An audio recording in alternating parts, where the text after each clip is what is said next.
When I share my story, it's about more than solving the mysteries of our solar system. I represent the curious spirit of the nation, the Choctaw Nation. I am our past. I am our present. I am our future. I am all of us. When we share, we become one because our stories make us more. Stories keep our culture alive. See them and share them at togetherwe'remore.com.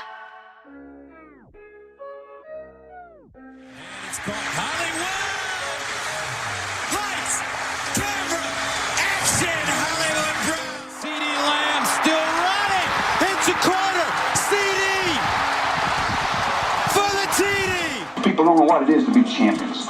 Oklahoma invented it. What's up, everybody? Welcome to Through the Keyhole to Oklahoma Football Podcast. And let's just get it right off the bat. Shedeur Sanders. There goes the algorithm. We have jumped up above Joe Rogan. So thank you, Coach Prime. I'm Brady Trantham alongside Matt Burton. Hello. Hi. Deion Sanders. We'll add that in there as well to bump us up even more. Of course. What was his rap song from the early 90s? Does anybody remember? Yeah, it was like something like I think it was like Must Be the Money. Must Be the Money. Okay, cool. That was Alan Kenny. Hi, Alan. Hey, Arch Manning. Another one there for the SEO. Greg McElroy left him off of his top 10 list because Arch Manning hasn't played really that much. How could he do that? I've already seen mock drafts of the Saints getting the number one pick, and they draft Arch Manning, and it's like some of these dorks just they are not imaginative whatsoever, and they fancy themselves writers. And he's gonna go to where his grandpa or whatever, it's grandpa, right? Because he's not his grandfather. He's the his lesser dad didn't Manning play in son. the NFL. Yeah. He's the lesser Manning son, correct? Yes. Okay. Strangely enough, he was not able to beat out a quarterback who went in the 7th round this year. Shut up. Shut up. Be quiet. No more Peyton. Please save me. Hey, I'm here, back from what I consider the best city in Oklahoma, back from Tulsa, down in my Little Dixie area of the state. Much so, yeah. I was down in the art district around the Guthrie Green. Had to go check it out, make sure they're taking care of it, for my namesake.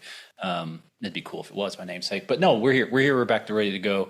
And yeah, some interesting stuff happening. Like you guys are talking about those quarterbacks, you've got like Ari. I think Ari has like Arch. Yeah, Ari has Arch like number 1, being drafted number 1 overall, saying it's more likely that he's a first round pick than he's a bust. But he couldn't beat out a guy who went in the 7th round on 3 as John Mateer up as who was injured. Very interesting. Yeah. Very, very interesting all the way across the board. The talking season is fully here at this point in time with the draft over. Peyton didn't drop a name to boost the algorithm, so I'll do one for him as well. Donald Trump, Joe Biden. Boom. Over. Oh, I'm not sure about that. That's a different type of algorithm we're in now. We went all views, all clicks are good clicks, I think. We went from fighting terrorists to now we're fighting tariffs. So much has changed in my lifetime. I'm not really prepared for it. If you haven't checked out the world's greatest website, patreon.com/throughthekeyhole, you will get an itemized receipt, and you will not see the additional tariff charge on that. We've taken care of that for you guys. We're ingesting that. So anything you pay goes straight to us and supports the podcast. So we appreciate it a lot. That's a joke, but we do appreciate. I mean, not the appreciation point. We very much so appreciate the support. I'm pretty sure our microphones are made with the precious minerals or the rare earth minerals, because it's only the finest sound quality from Through the Keyhole that you're getting. So please be nice out there. That was Peyton Guthrie, by the way. I said Peyton. I didn't say his full name. And that's nice that you were in Tulsa, Peyton. Does with it being the best city in the state of Oklahoma, do they have a basketball team too? Are they in the NBA playoffs that I'm not aware of? No, I think they're in the lottery. Maybe. No, I enjoy Tulsa because it's a little more condensed, Oklahoma City, and it's the architecture, the Art Deco-ness, and the art community is a little more alive, in my personal opinion. A little more condensed, I guess. Not a little more alive. You like you mini were just Austin now. They don't even have a skyscraper. They have 0 skyscrapers. Oklahoma City has 1. And they're trying to get the world's largest. Yeah, exactly. They're about to build Orthanc or Barad-dûr like on top of each other down in Oklahoma City. Peyton, you were just immersed in Norman's art culture over the weekend as well. You came down for some Norman Music Fest festivities. It was wet. It was fun. Yes. The beer flowed like wine. It was cool. No, it was fine. Yeah, no, I mean, like Norman, again, this is going to be like an interesting thing. I say this with every single sincerity in my heart. Norman is just a giant Durant. And I mean that in a good way. So it has a very small town vibe to it. You kind of drive where you need to go, all that type of stuff. There's little pockets of area in which you can do some stuff. So I very much so enjoy the vibe of Norman because it maintains that small town side of it. I guess we're getting into Oklahoma City. Oklahoma City's main thing is that they're trying to be Dallas to a certain degree, and I think Dallas is a soulless vacuum of culture in the United States. I don't think it's a place you want to go. It's a place to go make money. I don't think it's a place you go visit or want to stay in too often. Yeah, but build another that's just my thing. Chili's or Buffalo Wild Wings, It happens. It happens. Speaking of the NBA playoffs, let me ask you guys a philosophical question. If your basketball team plays in South Beach, when they get run out of the playoffs, where do they go? Do they say 1, 2, 3 Cancun, or do they just say 1, 2, 3, I'm going to go to my front porch? Yeah, front porch for sure. For sure. Yeah, it's a fair question. Maybe they're like, I'm going to Wisconsin or something like that. Like, get away from the heat for a bit. It's too damn hot. Brady, were you on with us yesterday when we were talking about this? Like the 1, 2, 3 Cancun? I feel like no NBA players will go to Cancun anymore, simply because it's almost too on the nose, and they don't want to be pictured in Cancun being like, look at John Morant, he's in Cancun, he's doing the meme. I mean, the Thunder players that played when I was covering them a few years ago, I feel like a lot of them went to Turks and Caicos, and it's like, it's not you, it's the royal we. It's not actual Cancun. It's like the royal Cancun. It's just the catch-all term. But yeah, I would love for an NBA player to lean into it, though, to just be like, "No, I am going to Cancun." Well, actually, damn, you guys can make the joke all you want, but maybe a millionaire in Cancun. Maybe Saquon Barkley can book a trip to Cancun with Ted Cruz or something. They have golf. They have golf trifecta. Or like Tyler Hero at like a foam party, That was that Ted Cruz thing. I always forget about that. Then I remember it every once in a while. That was fucking hilarious. It's great. It's also really good. It's also really funny to me to see like people we have verifiable height for, right? Like we know Saquon Barkley's 6 foot tall, but he's like eye to eye slightly larger than the 6'3". It's just very, very funny to me. That kind of back and forth. I mean, Trump would be a 5-star, right? Just on measurables alone. Of course. Measurables, that's a guard. I mean, he's a DT. He's probably a nose tackle. And, between the ears. Between the ears as well. Deal making and grit. Yeah, you recruit your own problems, right? Hey, I'm the guy. Hey, guys, just so you remember, I'm the one who's usually answering the Twitter messages and stuff. So let's move on to OU football. Hell yeah. Well, something slightly I mean, it's OU football talk because it's Bob Stoops. So apparently there's a highly anticipated Netflix documentary of everybody's favorite head coach coming to your streaming services in the next few months or something. What's it? Do you guys know what it's called? It's like Underdog or whatever the hell he wants to paint himself as. I believe it's Underdog. I thought it was Better Than Most or something like that. Quite literally, he was better than most during the period of time in which he was the head coach at OU. Highly anticipated. Who's highly anticipating this? I know you. I understand marketing. I understand it. Who's Matt? Are you anticipating this shit? This is the first I'm hearing of it, so I have no. Yeah, so I would say no. Yes, I'm only seeing it from Facebook, so I'm hopeful that we didn't get duped on this. I mean, Peyton did suggest adding another tier to patreon.com/throughthekeyhole for, I guess, people to come watch that film with me. I say that we do something like that, but I'm not important here. We should just have a Through the Keyhole screening of the documentary. red carpet. Allen comes down to Oklahoma for the first time in probably 500 years. He's like, much has changed. I'm thinking that this is false. We got fake news. We got fake news on that. But I think that we would set some like streaming records if it was watch this with Brady, like a watch along with Brady. There set some streaming some streaming records in terms of how quickly people fall asleep when they're watching it. Just you would set the record for amount of audible groans throughout a documentary. I mean, I see those KREF sound bites they put out every week when he's on, and you could change the prompt of the text in the tweet, and it would apply to every sound bite from Bob Stoops like that they put out there. Well up, yep, I like it. I think it's a good idea, and that applies to everything that he says. So very charismatic, that one. Anywho, the NFL draft came and went. And we already talked about Shedeur Sanders. There wasn't that much to talk about with OU football, unfortunately. Now, Danny Stutzman and Billy Bowman did get drafted by the New Orleans Saints and the Atlanta Falcons, respectively, in the 4th round, I believe. And they were picked, I think, a few spots away from each other. So Danny went first, then Billy went next. So they're going to be in the NFC South doing it out together. Along with Baker Mayfield. So that will be kind of an interesting clash of, I mean, not necessarily generations, but it's the days of Baker Mayfield seem a long, long time ago, even though it was just a handful of years ago. So that will be interesting. But that's where we'll start off our show today after we're done with the jibber jabber of the intro. Yeah, guys, I don't think a lot of us anticipated there being maybe, I mean, at least in my mind, I thought Jordan Lulu got drafted, so maybe Ethan Downs can too. So I thought, yeah, maybe 3, maybe someone falls in love with Ethan Downs in the 7th round or what have you and picks him up. And then we have 3 players to hold a sign up to. But even then, Alan, I'll start with you. Even then, 3 players, not necessarily where you want to be. And there are always caveats to, I mean, when it essentially comes to like the amount of draft picks you're putting out in a particular season. I mean, look at Texas, for example. They had a very because it used to be senior laden team, used to be kind of the nomenclature that you would use to describe what Texas went through when they had how many players they have drafted in this draft? Yeah, 12. 12. Yeah, they had over 10.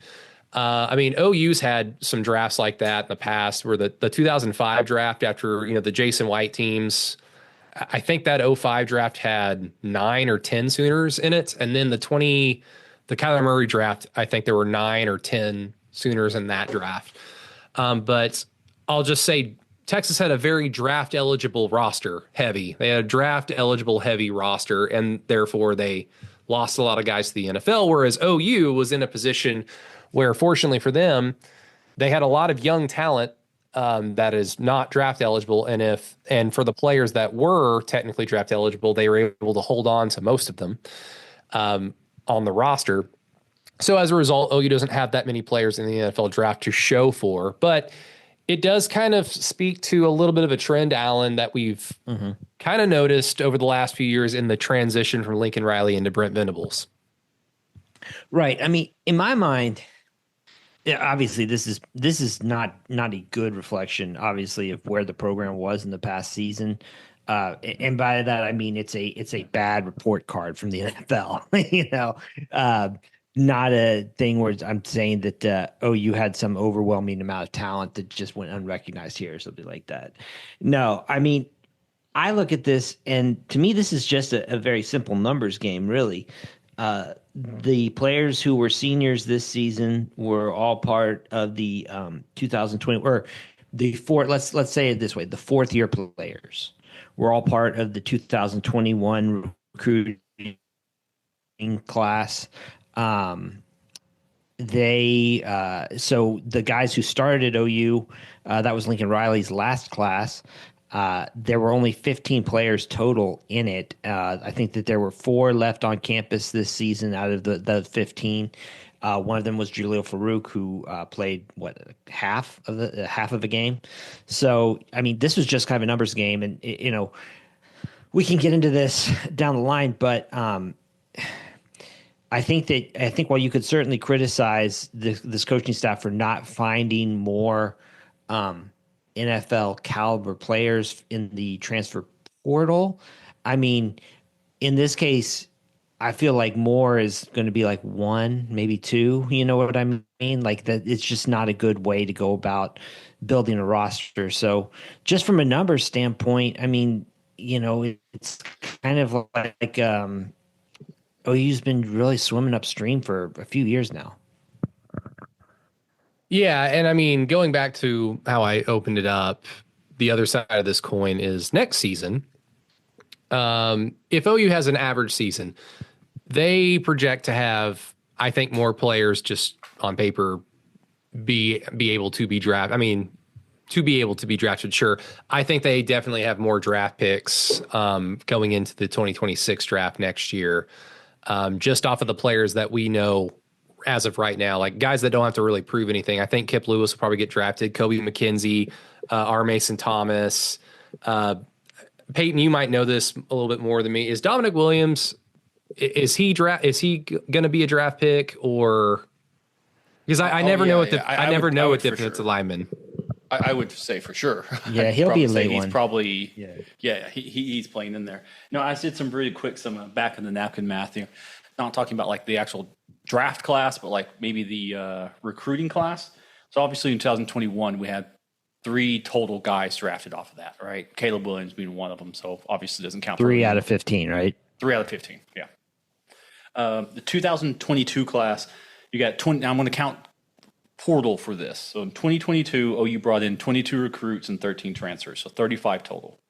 I believe, based on who's already been drafted, obviously.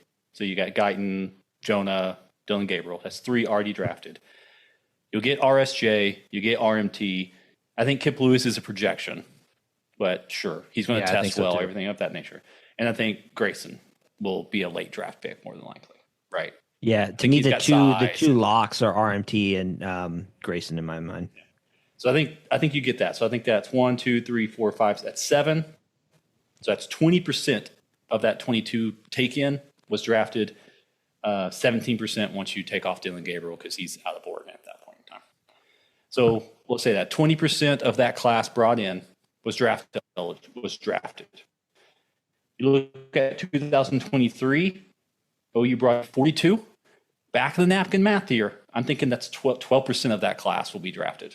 Peyton Bowen, Sam, who I can't remember that linebacker's name. Omasigo. Again, that's a projection. Lewis Carter, projection. Dolby, projection. And then Rouse was drafted. So it's looking, I mean, I don't know if if you look at it from like recruiting when they came to OU, I don't know if that is going to have an overnight change. Next year's draft class may be more because you have people from 23, people from 22 and 24 going, or however that works out, kind of going all at once. But I'm not for sure the actual talent has turned.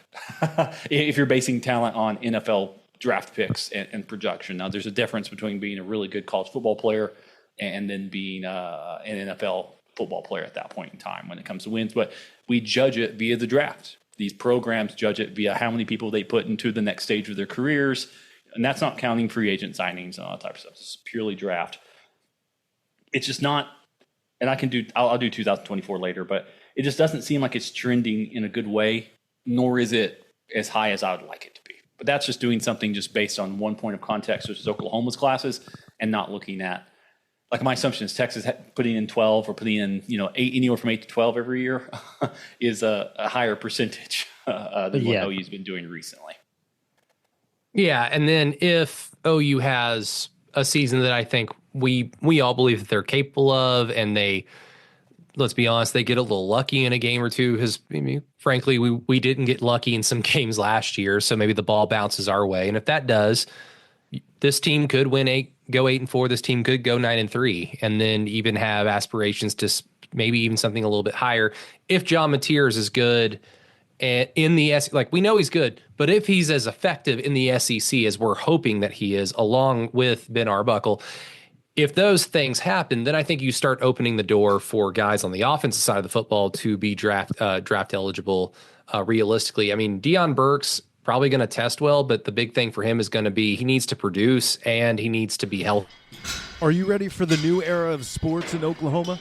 Want to be ready for some real Southern football? Kaizen Performance in Norman, Oklahoma is your spot for physical and mental growth. By empowering a lifestyle of constant, continuous improvement, Kaizen Performance's gym experience lends itself from the experienced training fanatics to those who want to make a positive change in their lives and everyone in between. Come see their new location at 158 Armstrong Court in Norman, Oklahoma. With experienced trainers who understand that every client has individual desires and needs, in-person and online customized training programs and nutrition plans, Kaizen Performance has everything to offer for you to meet your goals. Again, their new location is 158 Armstrong Court, Norman, Oklahoma, 73071. Seriously, Brady works out there, and so does Peyton when he comes to home games. Come work out with us and get ready for the week-to-week grind of real Southern football. Kaizen Performance, Norman's own local gym where your goals are a workout away. All right, KO listeners, that very awkward interruption was the power going out at the Brave host, Brady's house. We're now returning the ship, as it were, to continue on with Matt and Alan and myself as Brady gets the internet stuff figured out as much as he can. Because as we're recording, obviously there's some bad weather in the central Oklahoma City area. So, I mean, yeah, we're talking about these drafts and stuff in Oklahoma, not necessarily having draftable talent in which we would like, a program, a blue blood like Oklahoma to have, right? I mean, when you look at Georgia, Alabama, Ohio State, Texas, that's obviously a tier that this Oklahoma hasn't had for a while. And I would even argue when Oklahoma was having a lot of its some bigger drafts and continued to get guys drafted late in later rounds, is that you had guys like Bob Stoops, where his word had some cachet, right, to NFL coaches, NFL programs, where he could get somebody drafted a little bit get him snuck back into there. Same thing with Riley early on in his career. Before he's potentially proven not to have the great developmental track record as of that point in time. And I'm just not sure if NFL programs really look at the University of Oklahoma in the same light as it has before, right, on that side of it. And that could kind of lean into this. But as we see here, Oklahoma has lost a ton of talent from that Riley to Brent Venables. And what we've seen on field is 2 6-win seasons, 2 7-loss seasons, one blip of the 10-win season, and that's when Oklahoma was able to bring in, a decent amount of transfer portal people who were able to hit immediately, and obviously they kept their quarterback healthy for the entire season. Alan, is there maybe something? It's something you and I've kind of talked about, where Brent was just handed a deck of cards with just a bunch of bad. It's a bad hand after bad hand after bad hand. And you look at something like Oregon, or even look at something like Texas, and everyone's like, well, Dan Lanning took off immediately. And your point is like, well, he's got this mega booster who just gives him whatever. Texas, same thing. It's like, well, Sark took off. He had a couple of years and then he's gone. I would argue Texas with Herman, and then Oregon with, what's his name? Who was the coach there? The Miami guy? Cristobal, who's only known for recruiting really well, built out rosters and built out structures that those teams could then immediately take over. And they didn't have as much of a dearth, an exodus of talent at that point in time. So there's already more of a structure there. Does that still ring true to you? Or is this more of, this is year 4, there's been time to rectify this, Oklahoma hasn't? Or maybe it's like Brent's own inadequacies have bubbled up, due to talent evaluation, where he hasn't been able to reload his own roster at that point in time. Well, I mean, I think that the way I look at it, for example, with Texas, right, is Texas had the advantage of all of their coaching change happening in 2021. So that was before, all the transfer rules changed. And also Sark, took over after the 2000 after early signing day, right? So he already had a significant number of players already in the boat. So, I mean, I went and looked back, right? Texas has had 23 players taken in the last two classes, right? 13 of them were Herman's recruits. Sark's recruits from that group are just 4. And then they've had 6 transfers, right? I mean, to me, this is just just goes to show. I realize I'm always going to sound like a Brent Venables apologist when I say this, but like this whole idea that Brent should have been doing something to, catch back up now. I mean, I don't know what that would be because we're just talking about simple math and eligibility rules here. I mean, this is a 4-year gap. This is what OU had. I mean, if once Riley left, I mean, you had a number 1 overall pick gone with him. You had, one guy I think take off. In Jaden, and Mario Williams who went with him. But then you had a bunch of other guys too, like I guess who maybe had a shot at getting drafted. I don't know, but like I can get why people view this as some kind of excuse, but all the guys who were in those classes that Brent inherited from 2020, 2021, the guys who should be theoretically the last couple of years, the backbone, the upperclassmen of this team, most of those guys were gone. They were out of the program, and a significant number of them. And on top of that, when they went to other places, for the most part, most of them didn't do anything. So, I mean, like, I don't know. I cannot fault Brent Venables for that part of it. If you want to say he needed to do a better job of finding NFL guys in the portal, I'm fine. But those dudes aren't like in abundance, and there's already a pretty big line of suitors waiting to try to recruit them to their programs too. So I don't know. I mean, to me, it's just like Brent's really taken a hit the last 4 years that I kind of feel like it was going to be no matter what, unless OU had found a coach back then who could have done what Riley did essentially and tried to bring a couple stars with him from wherever he was. Yeah, do what OU did at Ben Arbuckle, right? We'll bring you in, but you're going to bring in your quarterback with you, and that's going to change the tune of the program. I mean, the only thing that could have changed is Oklahoma materially had a much higher level of big money boosters. I mean, that'd be the only thing that could have changed everything. And yeah, you went out and bought a bunch of NFL players out of the portal, which there's very few every year, and they're in high demand. That's why it's important to buy these. I'll use the term buy. To buy them when they're coming out of high school, because it's cheaper than doing it when there's a second round of investment or whatever, second bidding war at that point in time, because there's just less proven of a commodity that's out there. And if they are proven, that price is going to be astronomical, at that point in time. So you need to get them early on at that point in time. We got cut off, but I did some quick math on the 24. I'm on 24 season. I'm being very, very picky because I'm not one of these guys who think everyone who's put on an OU jersey means they're going to get drafted. Yeah. The 24 class, I'm thinking like 16% of that entire class gets drafted. Of the 44 total incoming for 28 recruits, 16 transfers. And that's me being pretty thinking Bowen gets drafted, Burks gets drafted, William, Xavier, Okoye, Jackson, Stone. So I think all those have a chance to have that.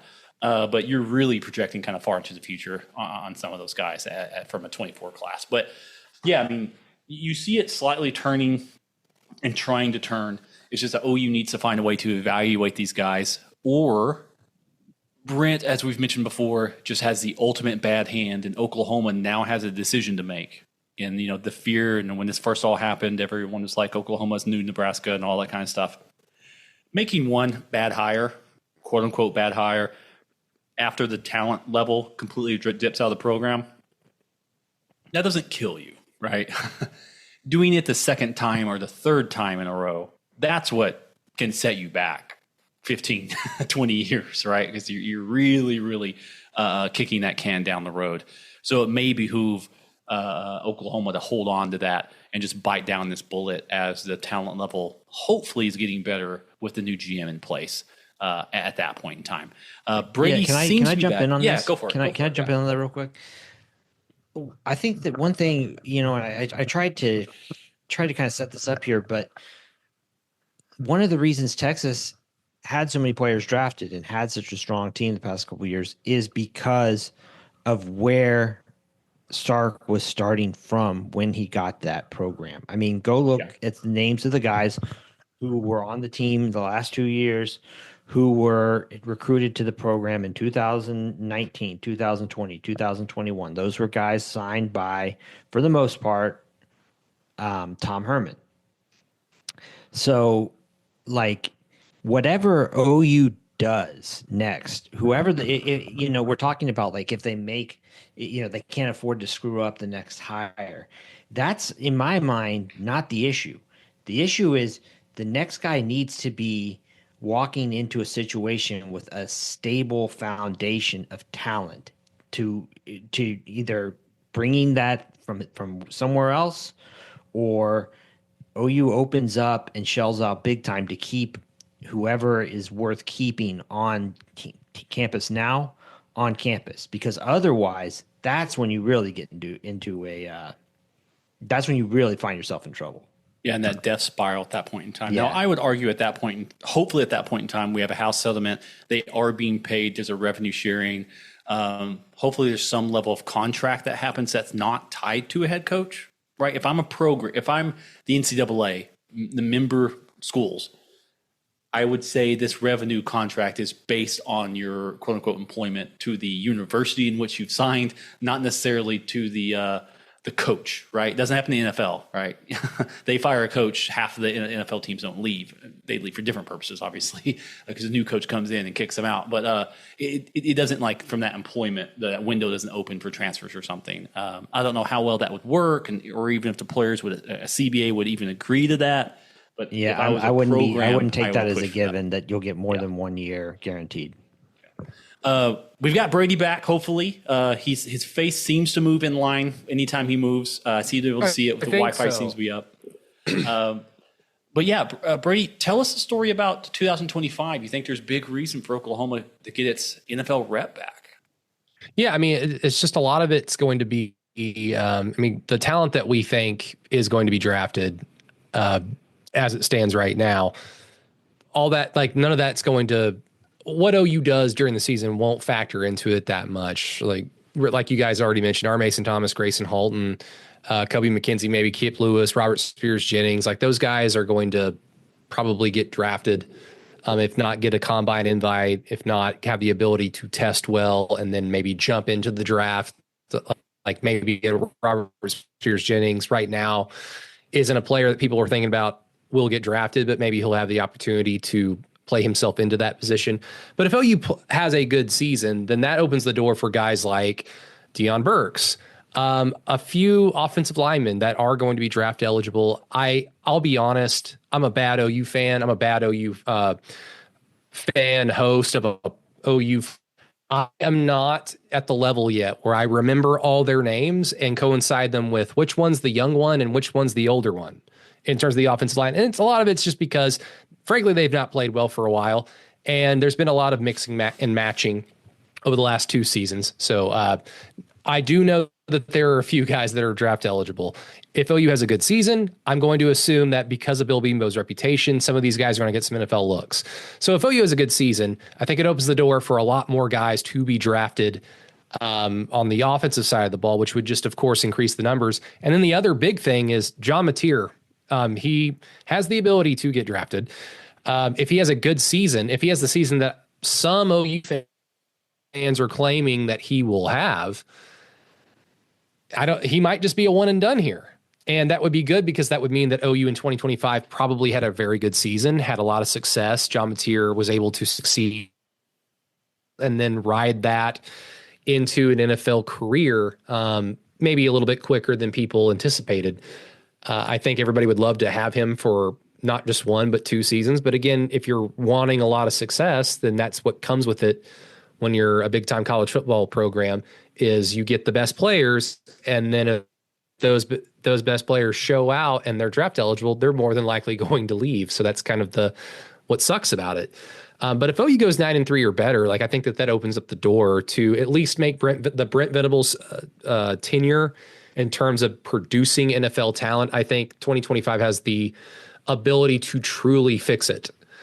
Because once you get past 2025, Alan, that's when you get into obviously the 2026 season. We don't need to like break down like who's going to be on the team or what have you. But in terms of how recruiting works, 2026 is when the 2023 recruiting class, okay, that's when it's supposed to hit. 2025 late, 2026, that's when it comes to fruition. The 2023 class, 2024 class. Well, the 2023 class is an absolute disaster as it stands right now. So in terms of being able to sell that OU is still an NFL factory, while Texas is sending out dozens of guys into the NFL, and OU's just like, yay, we sent 3, and now it's like, yay, we sent multiple because they only sent 2.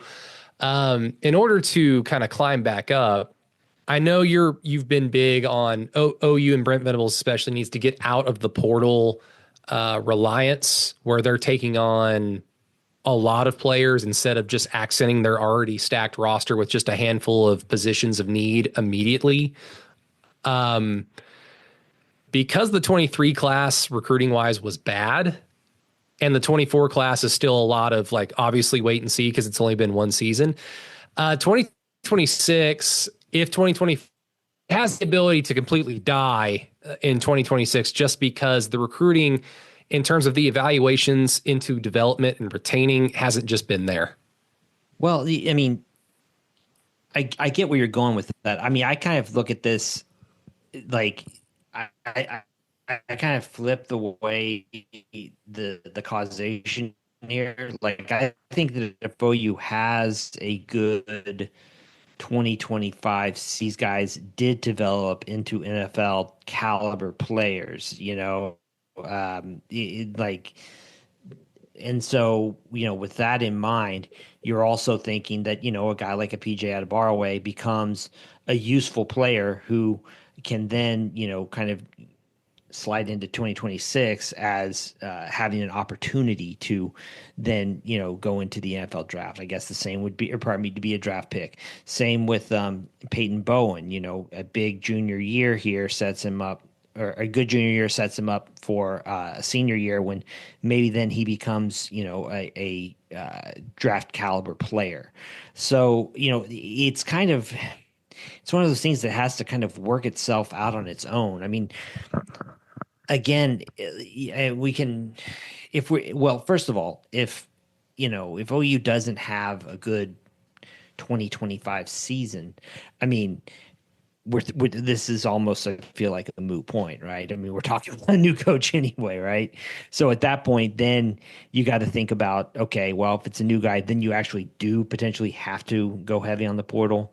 But if it's Brent, again, I kind of see this working itself out that way. Leslie, I typed your symptoms into the thing up here, and it says you could have network connectivity problems. Brady did a heroic effort to try to get back on, fight the Wi-Fi guys. It wasn't able to. Matt was going to do some majestic editing on that side of it. But I mean, if you do look at where Oklahoma was, right as Brent took over, right as Riley left, Oklahoma in the 2022 NFL Combine had 11 players invited to the Combine, had 7 players selected. Right. I mean, it was a big deal. Right. I mean, it was the 5th most, I believe. They led the Big 12, and they had the 5th most. They tied Alabama for the amount of players drafted in that draft. And since then, haven't been able to get it back. Now, again, we're talking about my napkin math. I potentially of the 22, I'm thinking they have 24, they have 5, 24, they have 7 again. So maybe getting that 5 to 7 range is a nice sweet spot for Oklahoma. I'm just not for sure how often Oklahoma's going to be getting double digits drafted off of their of roster when you've got these a tier above of recruiters with Ohio State, with Alabama, with Georgia at that point in time, kind of setting the tone on that side of it. Or you have teams that kind of bubble up, like in Michigan, who had like 2 years in a row close to double-digit drafts just because these guys stayed so long and they developed and all that type of stuff on that side of it. So it will be interesting to see if he can turn that around. you start seeing that stuff. Now, as an Oklahoma football fan, I'm going to say the following. Having nice draft classes is a side effect of my enjoyment to Oklahoma football, if that makes sense. I'd rather them go 12-0, win a conference, go to the playoffs like that. Now, more than likely, if you do that at the University of Oklahoma, you're going to have drafted players. You're going to have a lot of talent on the team. I would rather Oklahoma just win football games, though. So regardless of what that looks like on the talent level side, now we understand but it's a talent game. You have to have talent to win the games, but is it a chicken or egg type of situation? I think what Brady was trying to get out was if Oklahoma doesn't win and then they can't get drafted, you start tanking recruiting.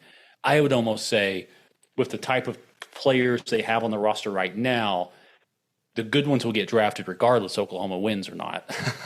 If Oklahoma loses and they get 5, 6, 7 people drafted, it will be get Brent out of here as fast as humanly possible, because you could say, well, he had the ammunition to win these games and couldn't. That would be the damning factor of the program and of the current coaching regime at this point in time. I mean, I think that's a fair way to look at it. Of course, the other thing you could say is, he didn't get anybody drafted. He's not developing these guys. Get him out of here. I mean, it all ends in the same place, right? Like OU needs to have a good season this year. And that starts with turning a lot of these guys, I think, on the roster right now into draftable football players who are, helping them realize their potential, if that makes sense.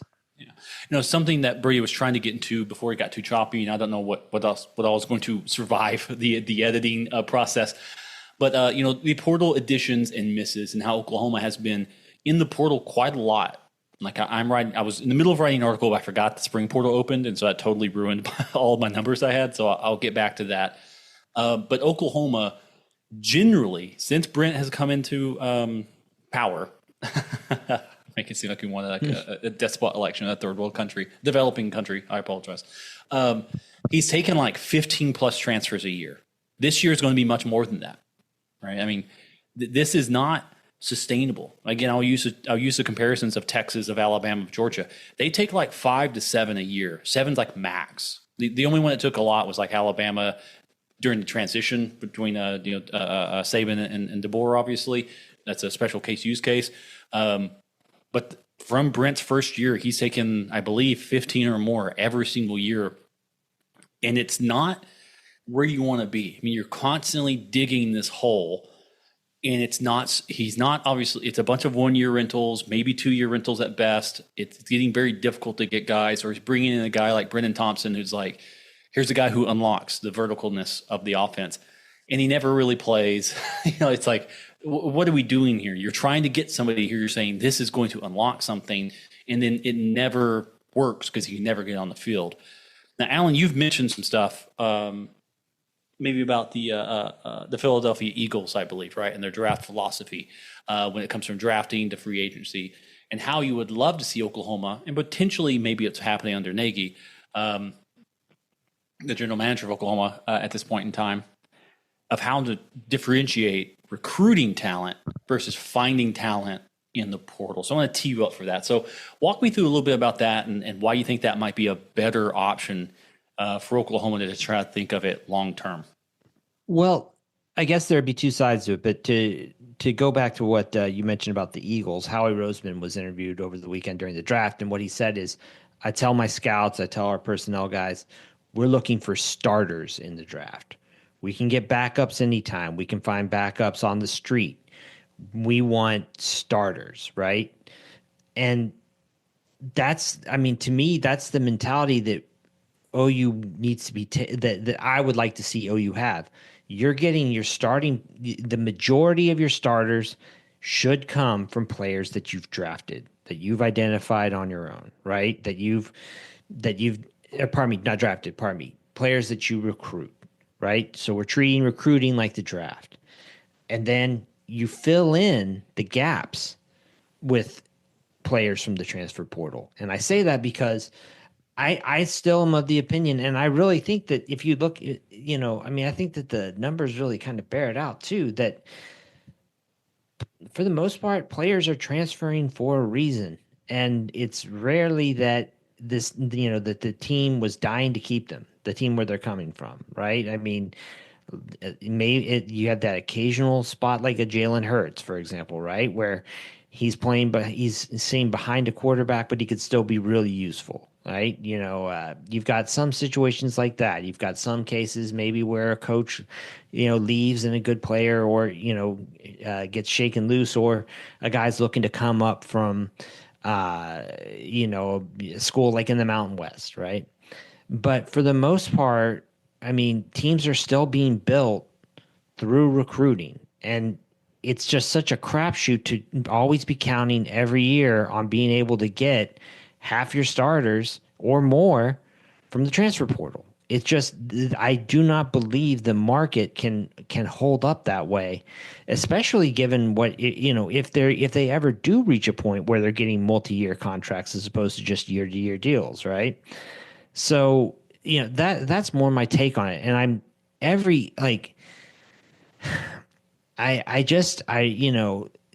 it's part of the reason why I feel like I'm this apologist for Venables at this point is that, like, it's incredibly hard to find really good players in the transfer portal, and yet the pressure on the idea that he needs to he never really got like a chance to just say, okay, we're gonna have to take a hit and play a lot of young guys, or go real young or something like that. It never really got there, right?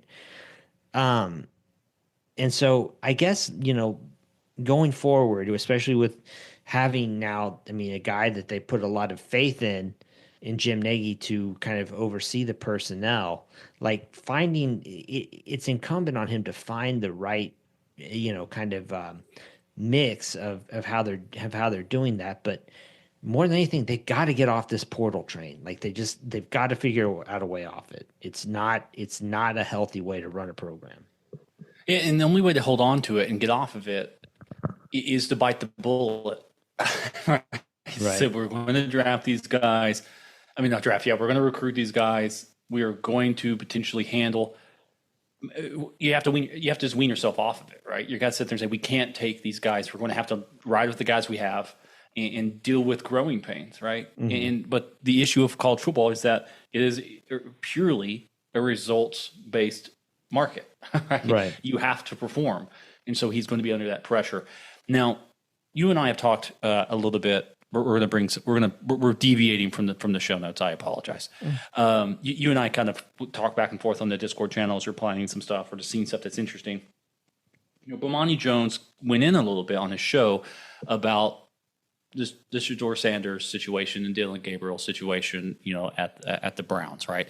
The Browns, you draft Dillon Gabriel in the third round, and you think, hey, he's got some traits we like, we can work with. We believe. Some people may have missed some stuff with him. They had the private workouts with him. They brought the owner, so it seemed like they had kind of circled around him being this third round pick of a guy that they think they could turn into a quarterback for them, right? I mean, obviously it's a completely different position, but you know what I mean. At that point in time, and then it gets to the fourth round, and there's like an analyst guy being like, "This is really good value. This got to take him. It doesn't matter if he's not part of the plan. The value's there, and if he hits, he hits." Yeah, at that point in time. But Bomani was really kind of going in a way and talking about how Oklahoma saw Dillon Gabriel and his ceiling and his talent, and didn't really fight super hard for him, knowing what he brought to the table, and then even then. He was above a Sanders on that side of it. And if that through line is correct, then it really puts in my mind this previous season, the season we just suffered through, and had some cool ups, right? Beating Alabama, all that kind of stuff. The Auburn win, Sooner Magic, all that kind of stuff. Very interesting. Very fun. I mean, honestly, it was fun. The wins were fun. It puts it more into perspective at that point in time where it shows you, Brent seemed to be okay with biting the bullet and saying, we're going to roll with the guys we have. We understand Dillon's great, but he's only really going to get us to like 7 wins. What I mean? With the team we have in place, against the schedule we have. So is it really worth it to kick that can down the road one more time? Now, they probably didn't see that. They probably could see, but they're probably hoping Jackson could have matured into a different type of quarterback. Hawkins could have been more than a one-read guy. The offensive line would have gelled to a certain degree. Injuries wouldn't have completely decimated the wide receiver core, and it caused just a massive collection of unfortunate events, a series of unfortunate events, to steal a phrase or a title. That it just, it's again just bad hand after bad hand after bad hand. Do you think that leads anything to you? Like we're talking about. We're saying he needs to get off this portal train. He needs to get off this stuff. And it seems like he potentially is trying to ride with the ones he's recruited, or at least the ones he's bringing in, going with the youth movement by allowing Dillon Gabriel to go, because the ceiling may have not been there anyway. Like, let's say 8 wins is as high as Dillon Gabriel can get this team. With all those wide receiver injuries in the O-line, I'm not for sure he would have gotten Oklahoma that high. No chance. So do you think he is making that attempt to roll with the foundation he set in place? It's just he's being hit with a bunch of external inputs that's just beyond his control. I mean, maybe. I don't know. See, I've always looked at the extension, the contract extension that Brent Venables got between the 2023 season and 2024. So, roughly a year ago this time, right? He signs a contract extension. Everybody's like, what's going on with that? I mean, I always looked at that as an admission, like, hey, this could be really a really, really down year. And, when it comes to stuff like talking about the whole deal about Dillon Gabriel, I mean, Bill Monty said something on that show like, you told him to go kick rocks. And I mean, I think a better the way I kind of looked at it is more like OU didn't want to invest in him. Well, they had, he wasn't the type of quarterback that was worth putting a major investment in for last season, right? Be it the money or, not getting to know what you had in, this 5-star freshman quarterback, right? So you can look at it as, OU gambled on Jackson Arnold instead of Dillon Gabriel and lost. I think it was, in my mind, I think OU was just looking at it more like, hey, this season, the schedule is hard as hell. And we've seen what we've got, especially on the offensive line.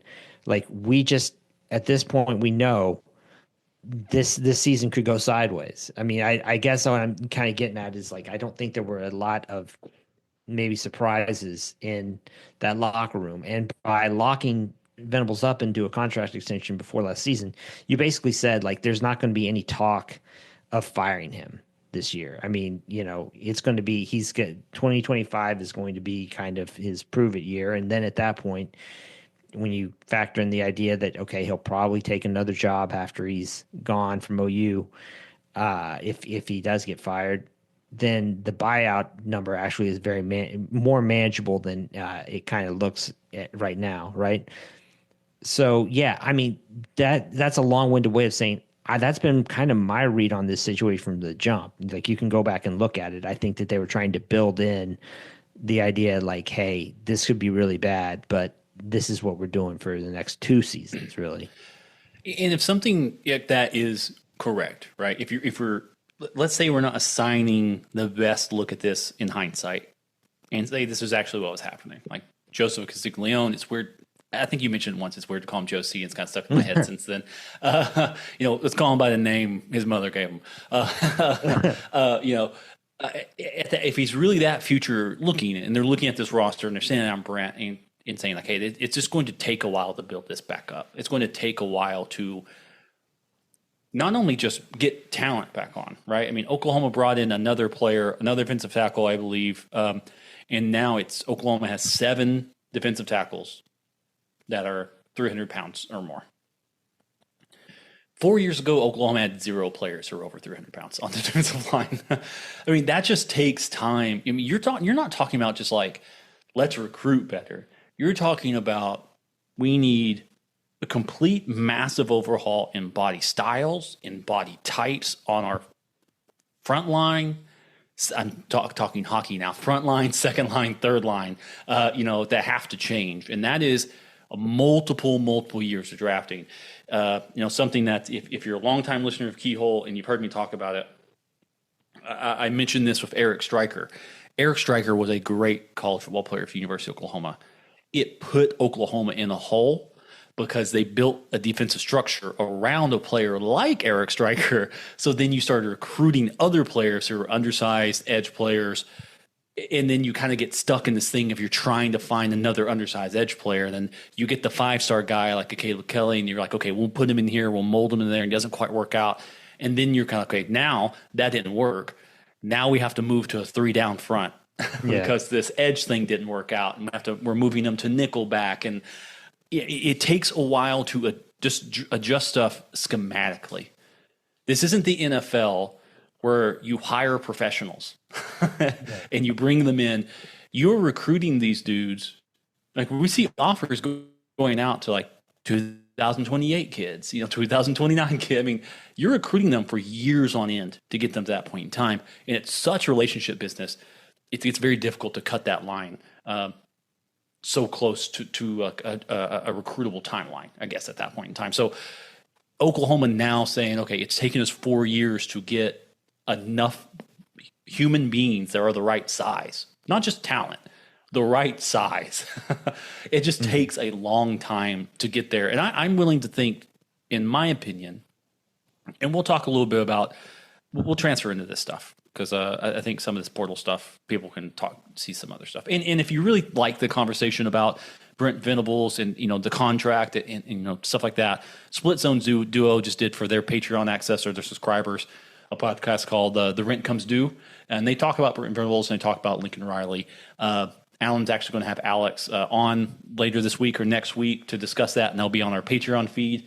So go check that out, patreon.com/throughthekeyhole, to kind of dive into that stuff, to talk about Brent Venables and just kind of where we are, what are outside people thinking about the program kind of moving forward. So that should be an interesting talk. But let's talk as if Oklahoma will have to shift and will have to start looking at new head coaches or new styles or something of that nature. Alan, you've kind of talked about like, hey, you're gonna have to spend a lot of money to kind of hold this stuff together. I'm of the opinion that Brent has done enough work now to where at least Oklahoma has the correct body types it needs on, and that a foundation, while they may not be super talented, there'll still be a foundational element there for the next guy to come in to have more success, at least be on a higher step than what Brent did when he took over, when he's not only trying to refill the roster of talent, trying to completely change the body type of every single football player who puts the Oklahoma University jersey on. Yeah, I mean, that's kind of what I've kind of been saying from the jump is I felt like even if Venables didn't work out as a head coach, he would position OU better for the future. Mm-hmm. And I do feel like in terms of we can talk about how many NFL, caliber players there are on the roster now versus whenever. I do feel like he has had a better idea of, kind of the types of players required to compete at a higher level than what OU would have capped at under Lincoln Riley and, the Alex Grinch philosophy of things, right? But again, and, maybe this will be what I end up writing on this week. I've kind of kicked around a few things.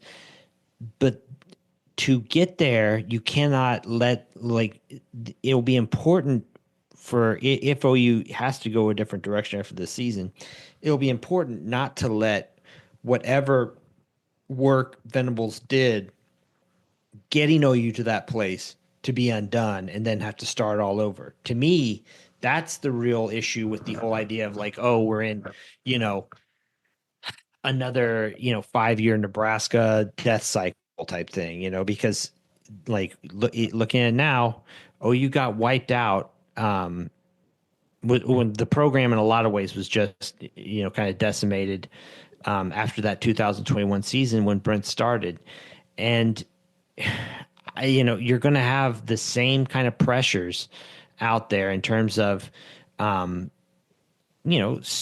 other schools coming for your top players, like imagine, Jaden Jackson, for example, or I I mean, whoever, who might be, kind of enticed to go somewhere else, a Peyton Bowen, I don't know, whatever, enticed to go somewhere else in 2026 if there's a coaching change, right? So keeping those guys in the fold, in my mind, and then giving, the new coach the resources to get some good more young players and kind of in the program, like that's paramount. Like if you don't do that, in my mind, you're just setting whoever it is, no matter how good of a coach they are, you're going to be setting them back big time. And like that is how you get on this, kind of death cycle. Yeah. I mean, you're correct. I mean, I guess we don't know if we're correct or not, because that's obviously we need to peer into the future for that. But I do believe you are more correct than someone say, "Hey, cut bait now. He was no good for the programming." I mean, if Brent Venables were to leave after this year, the next guy comes in, he sees the recruiting files and stuff like that, and you still have the correct body types, arm length, all that type of stuff that you need to see on there, and it's not a complete restart. Right. I mean, you're not doing a 5 restart. You're doing like a 1 year, 2 year restart, because you still have connections and you can reforge some of that stuff for the recruiting class, things of that nature. Because my assumption is any SEC football team is going to want 300-pound defensive linemen. You're going to want to have these things that are more put to that, and that's the reason why like a place like Auburn or a place. What's another SEC team that can kind of bubble up every once in a while? I mean, even though they're doing coaching Tennessee changes, or Florida, Tennessee. Or whatever, yeah. I mean, because they have these long running, ties into these schools and these types of program and types of players they want into the program that can kind of go beyond whoever the head coach is.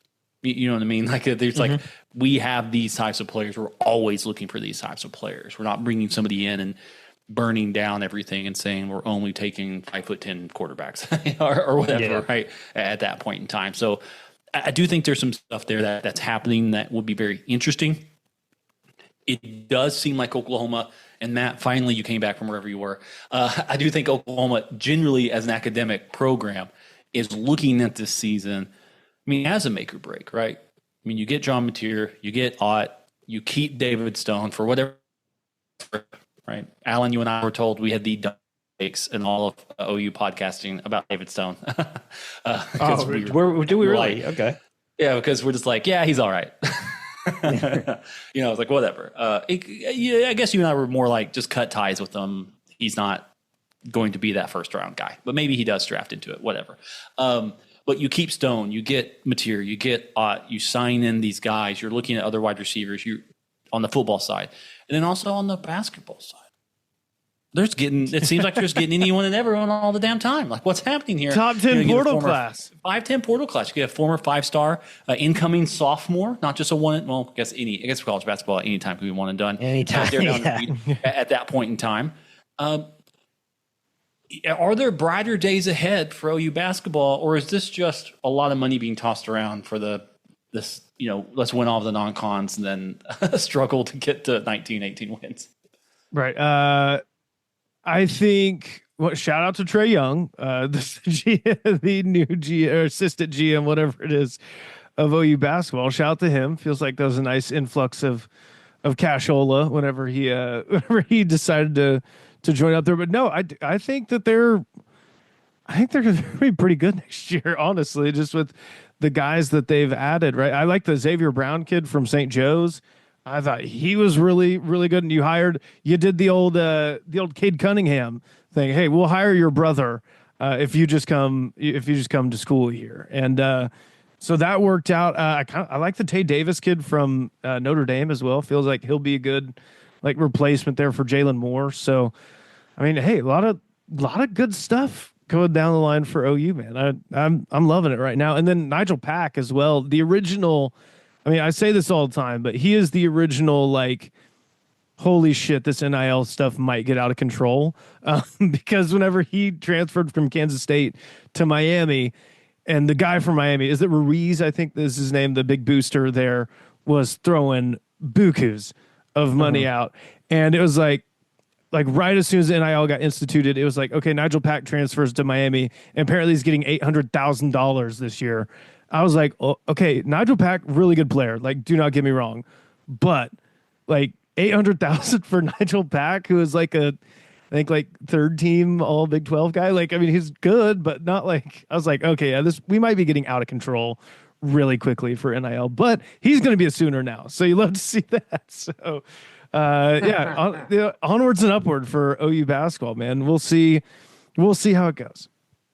Yeah, no, it's great to see that you're seeing Oklahoma athletics trying to meet the challenge, right? You've got two embattled coaches in Brent Venables and Porter thinking, hey, this is it, at that point in time. And, women's gymnastics just won another championship. OU softball is still chugging along. If they can get it done this year, it's like, whatever. Just change the sport, put them in a different tier, have them play one series, and that's at the end. Let everyone else play for the honor to play them at the end. I mean, it just seems like they've dominated that or just completely evolved and changed softball at that point in time. I guess let's toss it back to both of you guys really fast just about softball. I've seen it on that side of it. And how much do you think this would be interesting?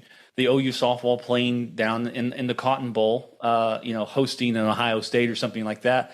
I mean, do you think that's, I don't know, I think it's fun at that point in time, but do you see that as like the next evolution of OU softball of like, hey, we just build a place, but damn, we need a bigger place already.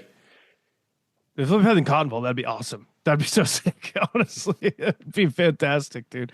They've been trying to do, I don't think the logistics would work in Memorial Stadium. So I think that's maybe why the Cotton Bowl has been the one. But it would be awesome, man. And yeah, they're rolling. They just swept Texas. And that's always nice because Mike White is a bit of a character, the Texas head coach.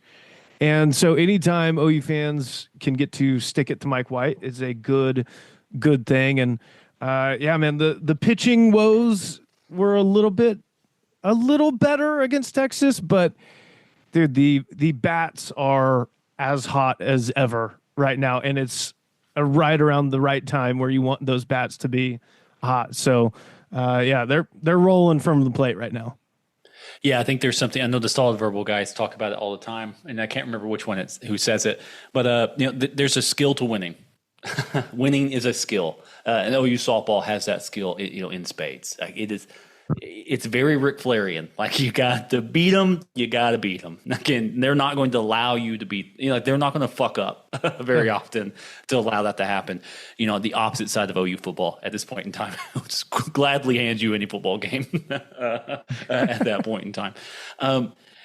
We got to bounce around and got to bat it around due to Brady losing power and the Wi-Fi stuff. So I want to apologize to that. We had some other stuff, but I don't know if I want to talk about praying for cornerbacks' health at that point in time.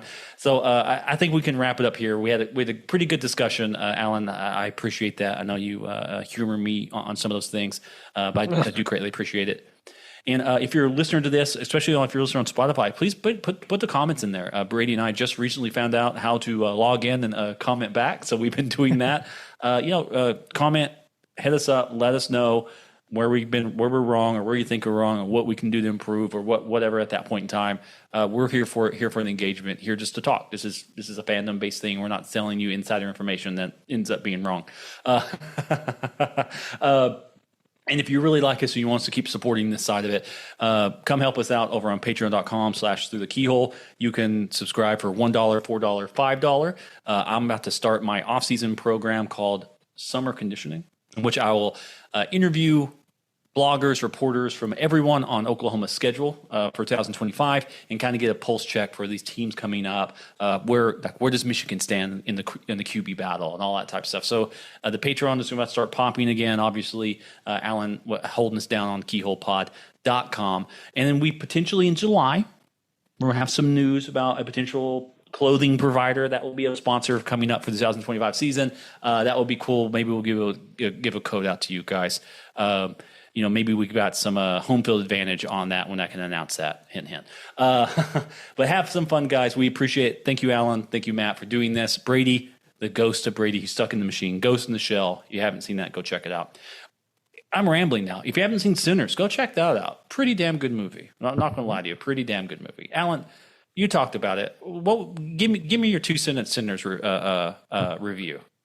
Oh, I mean, it's unlike anything I've ever seen. It's like a lot of the best stuff that Ryan Coogler's done in his past films, all kind of rolled up into one and taking it in new directions. Yeah, I thought it was very good. There's a lot of stuff that I keep thinking about it.